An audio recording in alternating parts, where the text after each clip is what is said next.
ایک دن میرے حضور علیہ السلام سیر کرتے کرتے باہر تشریف لے گئے. وہاں ایک قافلے نے پڑاؤ کیا ہوا تھا. ان کے اونٹ چر رہے تھے. ایک خوش قسمت سرخ رنگ کا اونٹ تھا جو میرے حضور علیہ السلام کو پسند آ گیا. میرے حضور علیہ السلام نے قافلے والوں سے پوچھا کہ یہ اونٹ بیچنا ہے. پتہ نہیں انہوں نے بیچنا تھا یا نہیں بیچنا تھا. جب میرے حضور نے پوچھا کہ یہ اونٹ بیچنا ہے, انہوں نے کہا جی بیچنا ہے. اچھا کتنے کا بیچنا ہے؟ کہا جی اتنے کا بیچنا ہے. سودا طے ہو گیا, بات چیت ہو گئی. حضور علیہ السلام نے فرمایا میں کوئی تاجر کی غرض سے تو آیا نہیں کہ رقم ساتھ لے کے آتا, میں تو سیر کرتا آ نکلا, تمہارا اونٹ مجھے پسند آ گیا اور سودا طے ہو گیا. ایسا کرو کہ اونٹ مجھے دے دو, میں گھر جا کر اس کی قیمت آپ تک بھیج دیتا ہوں. انہوں نے کہا جی ٹھیک ہے. میرے حضور علیہ السلام اونٹ پکڑ کر گھر کی طرف چل دیے. جب حضور علیہ السلام ان کی نظروں سے اوجھل ہوئے تو وہ ایک دوسرے کو کہنے لگے, یار یہ جو شخص اونٹ لے کر گیا ہے اس کا پتہ بھی کسی نے پوچھا ہے کہ اس کا پتہ کیا ہے, اس کا نام کیا ہے, کہاں رہتا ہے؟ اونٹ لے کے چلا گیا ہے اور ادھار لے کے گیا ہے. جب کسی کو نقد سودا دیا جائے تو اس کا اتا پتہ پوچھنے کی ضرورت نہیں ہوتی, اور جب کسی کو ادھار دیں یا تو آپ ان کو جانتے ہوں یا تو درمیان میں اس کا ضامن کوئی ہو. ایک دوسرے کو کہنے لگے او نادانو, ایک شخص آیا ہے اور تم نے اس کا اتا پتہ نام تک نہیں پوچھا, قیمتی اونٹ پکڑ کے دے دیا, اور کیا تم سب کی عقل پر پردہ آ گیا تھا؟ کم از کم اس کا نام تو پوچھ لیتے. ایک بولا یار میں کیا کرتا, جب وہ باتیں کرتے تھے منہ سے پھول جھڑتے تھے. دوسرا بولا یار میں تو اس کی آنکھیں ہی دیکھتا رہا. جب انہوں نے یہ گمان کیا کہ ہم نے قیمتی اونٹ ضائع کر دیا ہے تو اب تک خاموش بیٹھی سردار کی بیوی نے خیمے سے پردہ اٹھایا, کہا خبردار کسی نے بھی اس کے خلاف اگر بات کی تو اگر وہ شخص تمہارے اونٹ کی رقم دینے نہ آئے تو مجھ سے لے لے, مجھ سے لے لینا,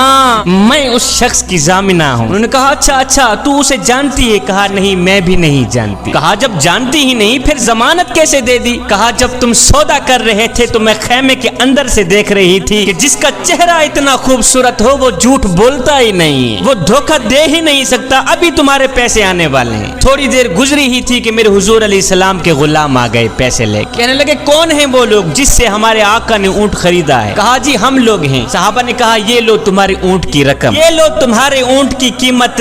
انہوں نے کہا بھائی قیمت بعد میں دینا, پہلے یہ بتا کہ وہ محبوب رہتا کہاں پہ؟ صحابہ نے کہا سامنے مدینے میں اس محبوب کے ڈیرے ہیں. کہا پھر رقم بھی اپنے پاس رکھو, اونٹ بھی اپنے پاس رکھو, ہمارے دل بھی اپنے پاس رکھو, ہمیں تو اب دن رات اس محبوب کا دیدار ہی چاہیے. ہائے میرے حضور کی صورت ہی کیا دیکھی, اونٹ بھی بک گیا, خود بھی بک گئے, سارا کا سارا قافلہ مسلمان ہو کر حضور کی غلامی میں آ گیا.